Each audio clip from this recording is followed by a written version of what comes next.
అద్భుతమైన వైద్య విధానం. అయితే ఆర్ఎఫ్ఏ ట్రీట్మెంట్ తీసుకోవాలంటే అంటే ఒకవేళ వాళ్ళకి గనక బీపీ, షుగర్ ఇలాంటి సమస్యలు ఉంటే గనక వాళ్ళు ఎలాంటి జాగ్రత్తలు తీసుకోవాలి? అసలు ఈ ట్రీట్మెంట్ తీసుకోవచ్చంటారా? ఇందాక చెప్పినట్లుగా ఒక దీర్ఘకాలిక నొప్పుల్లో ప్రధానమైన కారణాలని మనం ఖచ్చితంగా ఎస్టాబ్లిష్ చేయాలండి. దానికి అవసరమైనటువంటి మెడికల్ ఇన్వెస్టిగేషన్స్ అన్నీ చేయాల్సి ఉంటుంది. కొన్ని రక్త పరీక్షలు, కొన్ని ప్రత్యేక సందర్భాల్లో మస్కులోస్కెలిటల్ అల్ట్రాసౌండ్ లాంటి లైవ్ స్క్రీనింగ్ మెకానిజమ్స్ అప్పటికి తప్పని సందర్భంలో సిటీ స్కాన్ కానీ ఎంఆర్ఐలు కానీ మనం చేసుకుని వ్యాధి నిర్ధారణ అనేది ఖచ్చితంగా జరగాలండి. ఏ మెడికల్ సమస్యనైనా కానీ, డయాబెటీస్ కానీ, హైపర్ టెన్షన్ కానీ, థైరాయిడ్ని కానీ అదుపులో ఉంచుకోకుండా సంపూర్ణ ఆరోగ్యాన్ని సాధించటం అనేది సాధ్యమైన పని. సో ఏ మెడికల్ ట్రీట్మెంట్ అయినా సరే diabetes, hyper tension, thyroid, other metabolic issues ఏమైనా ఉంటే వాటిని ఖచ్చితంగా మనము సరైన వైద్యం ద్వారా నియంత్రించుకుని ఈ ప్రధాన సమస్యల పట్ల వైద్యానికి పోవాల్సి ఉంటుంది. ఆర్ఎఫ్ఏ అనేది సర్వసాధారణంగా డే కేర్ ప్రొసీజర్. పేషెంట్ వచ్చిన తర్వాత ఈ వైద్యాన్ని ఒక 15-20 నిమిషాల్లోనే కంప్లీట్ చేస్తారు. 1 గంట అబ్జర్వేషన్ నుంచి అదే రోజు మనం ఇంటికి పంపించేయడం జరుగుతుంది. తీవ్రమైన నొప్పితోటి వచ్చిన వారు ఆర్ఎఫ్ఏ ట్రీట్మెంట్ తర్వాత నొప్పి తగ్గి సంతోషంగా ఇంటికి నడుచుకుంటూ వెళ్ళేదానికి ఎక్కువ అవకాశాలు ఉంటాయి. అయితే ఆస్పిరిన్ లాంటి బ్లడ్ థిన్నర్స్ మీద ఉన్నవారు ఖచ్చితంగా వైద్యుల సలహా మేరకు 3 లేదా 5 రోజుల పాటు ఆ బ్లడ్ థిన్నర్స్ని ఆపేసుకొని ఈ ట్రీట్మెంట్కి రావటం అనేది శ్రేయస్కరం. ఓకే డాక్టర్ గారు. ఇక హోమియోపతి, ఆయుర్వేదం, ఇంగ్లీష్ మందులు, సో వీటి వల్ల కూడా మోకాళ్ళ నొప్పులు పూర్తిగా తగ్గుతాయంటారా? వీటికి ఎలాంటి పరిష్కారం ఉంటుందంటారు? చాలా మంచి ప్రశ్న అడిగారమ్మా. దీన్ని కేంద్ర ప్రభుత్వం కూడా ఆయుష్ అనే దాంట్లో చెప్తున్నారు. అది ఆయుర్వేదం, యునాని, హోమియోపతి, ఎల్లోపతి, అనేక న్యాచురోపతి లాంటి వైద్య విధానాలు వేల సంవత్సరాలుగా మనకి అందుబాటులో ఉన్నాయి. అలాంటి వైద్య విధానాలకి మనం సంపూర్ణ గౌరవాన్ని ఇవ్వడంతో పాటుగా లేటెస్ట్ రీసెర్చ్ తో పాటు ఇవాల్వ్ అయిన కొన్ని వైద్య విధానాలకు కూడా సందర్భాన్ని బట్టి మనము సెలెక్ట్ చేసుకోవడం అనేది జరుగుతూ ఉంటుంది. కొన్ని దీర్ఘకాలిక సమస్యలకి అవి అద్భుతమైన మార్గాల్ని ప్రతి వ్యక్తికి అందుబాటులో ఉంచుతున్నాయి. అయితే ఆర్థరైటిస్ అనేది గ్రేడ్ 4 దాటిపోయి మనకి పేషెంట్ వాళ్ళ పనులు వాళ్ళు చేసుకోలేని స్థితిలోకి వెళ్ళి మిగిలిన కుటుంబ సభ్యుల మీద ఆధారపడి ఉండడం అనేది మానసికంగా కూడా వారిని కొంగదీసే ప్రత్యేకమైన ఎమోషనల్ పెయిన్ గా మనం అది గమనించాలి. అలాంటి సందర్భాల్లో మిగిలిన ఆరోగ్యం అంతా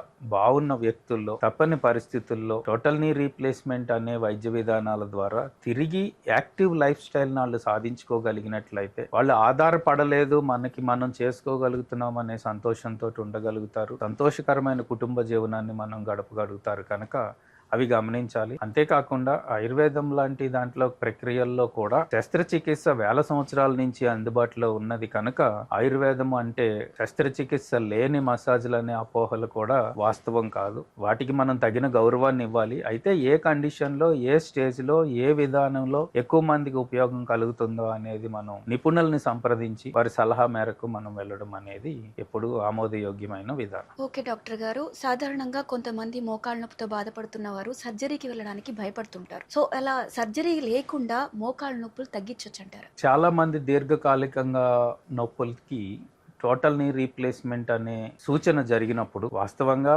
సర్జరీకి ఆందోళన చెందడం అనేది సహజమైన అంశం అండి. అయితే ఈ రోజు ఉన్న మోడర్న్ మెడికల్ స్టాండర్డ్స్ ప్రకారం టోటల్ నీ రీప్లేస్మెంట్ అనేది అత్యంత సురక్షితమైన సర్జరీ. 99.9% సక్సెస్ రేట్ ఉంటున్న మాట కూడా వాస్తవం. ఇప్పుడున్న పరిస్థితుల్లో pain free total knee replacement అనేది కూడా జరుగుతోంది. సర్జరీ తర్వాత నెరో బ్లాక్స్ చేయడం ద్వారా పూర్వం ఉన్నట్టు ఏ విధమైన నొప్పి లేకుండా సర్జరీ తర్వాత 4 నుంచి 8 గంటల లోపలనే తిరిగి నడిచి వారి పనులు వారు చేసుకునే స్థితికి చేరుకోవటం, 3 రోజుల లోపలనే ఇంటికి చేరుకోవటం, 15 రోజుల్లోనే వాళ్ళ పనులు వాళ్ళు తిరిగి చేసుకోవటం అనేది సర్వసాధారణంగా జరుగుతున్న అంశం. అయితే తప్పని పరిస్థితుల్లోనే టోటల్ నీ రీప్లేస్మెంట్ కి వెళ్ళాలి. వారి ఆరోగ్య స్థితిని ప్రీ అనస్థీషియా చెకప్ ని క్షుణ్ణంగా చేయాలి. నిపుణులైన ప్రత్యేక శ్రద్ధ చూపించే వైద్య బృందం పర్యవేక్షణలో ఇలాంటి ట్రీట్మెంట్స్ తీసుకోవడం ద్వారా ఎక్కువ ప్రయోజనాన్ని పొందుతారు. ఆర్థరైటిస్ అనగానే నీ రీప్లేస్మెంట్ అనడం అనేది భావ్యం కాదు. అలాగే నీ రీప్లేస్మెంట్ అవసరమే లేదు, ఏదైనా సరే ఒకే రకమైన వైద్య విధానంతో నయం చేస్తాము అన్నది కూడా భావ్యం కాదు. ప్రతి పేషెంట్ కి వారి వయసు, వారి మోకాళ్ళలోని డ్యామేజ్ తీవ్రత, వారికి ఉన్న ఫిజికల్ డిమాండ్స్, మిగిలిన ఆరోగ్యపు స్థితి, ఇవన్నీ దృష్టిలో పెట్టుకొని ఆ వ్యక్తికి ఏది అత్యంత సురక్షితమైనది, అత్యంత బెనిఫిట్ కలిగించేది, కంప్లీట్ ఇండిపెండెన్స్ని సంపాదించి పెట్టగలిగేది ఏదైతే ఆ మార్గాన్ని ఎంచుకొని ఆ దారిలో వెళ్ళడం ద్వారా, అలాంటి వైద్యాన్ని మనం తీసుకోవడం ద్వారా ఫిజియోథెరపీ కావచ్చు, సింపుల్ పెయిన్ కిల్లర్స్ కావచ్చు, ఆర్థోటిక్స్ కావచ్చు, ఇంటర్వెన్షనల్ పెయిన్ కావచ్చు, ఆర్ఎఫ్ కావచ్చు, తప్పని పరిస్థితుల్లో టోటల్ నీ రీప్లేస్మెంట్ కావచ్చు. పేషెంట్ సెంట్రిక్ అడ్వైజ్ అనేది అత్యంత ముఖ్యమైనదండి. బాధ్యత కలిగిన సుశిక్షితులైన వైద్య బృందం పర్యవేక్షణలోనే సలహా తీసుకుని దాని మేరకు ఫాలో అయితే అద్భుతమైన ఫలితాలని, ఆశించిన ఫలితాన్ని మనం పొందొచ్చు.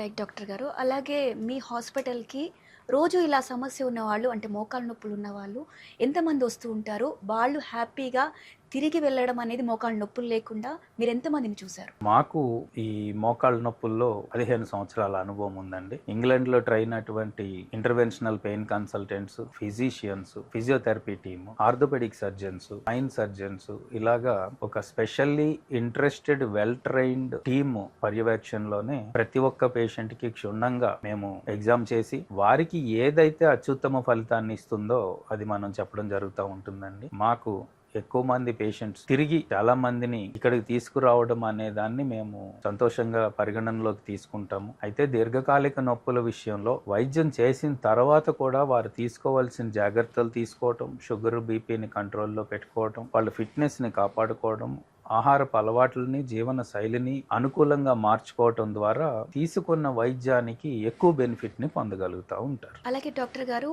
ఈ సర్జరీ చేయడానికి ఎంత టైం పడుతుందంటారు? పెయిన్ మేనేజ్మెంట్ ప్రక్రియ అనేది 15 నుంచి 20 నిమిషాల లోపల మాత్రమే పూర్తవుతుందండి. ఆర్ఎఫ్ఏ 15-20 నిమిషాల్లోనే వచ్చిన పేషెంట్ని తిరిగి 1 లేదా 2 గంటల లోపలనే క్షేమంగా ఇంటికి వెళ్ళేటట్టుగా మనం చేయగలుగుతాం. ఇది పూర్తిగా డే కేర్ ప్రొసీజర్ అండి. టోటల్ నీ రీప్లేస్మెంట్ అనేది మాత్రం 1 నుంచి 2 గంటల వరకు పట్టే కాలం. వారు 3 రోజుల్లోనే తిరిగి నడుచుకుంటూ ఇంటికి వెళ్ళేదానికి అవకాశం ఉంటుంది. ఓకే. అయితే సర్జరీ తీసుకోవడానికి ఎంత ఖర్చు అవుతుందంటారు? సర్జరీ అనేది పేషెంట్ యొక్క వయసుని బట్టి, వారికి మనం వినియోగించే ఇంప్లాంట్ని బట్టి, సర్జరీ పూర్వపు స్థితిలో వారికి ఉండే ఆరోగ్యపు కండిషన్స్ని బట్టి, వారికి మనం చేయాల్సిన ప్రీ అనస్థీషియా చెకప్ ఇన్వెస్టిగేషన్స్ని బట్టి వ్యక్తికి కొంత మేరకు వ్యత్యాసం రావడం జరుగుతుందండి. మా హాస్పిటల్లో అత్యంత తక్కువ ఖర్చుకి అన్కాంప్రమైజ్డ్ ఇంప్లాంట్స్ తోటే ఈ టోటల్ నీ రీప్లేస్మెంట్ అనేది ఇవ్వడం జరుగుతుంది. We are affordable, available and competitive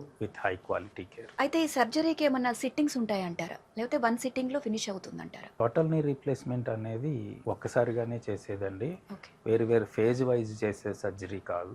in a single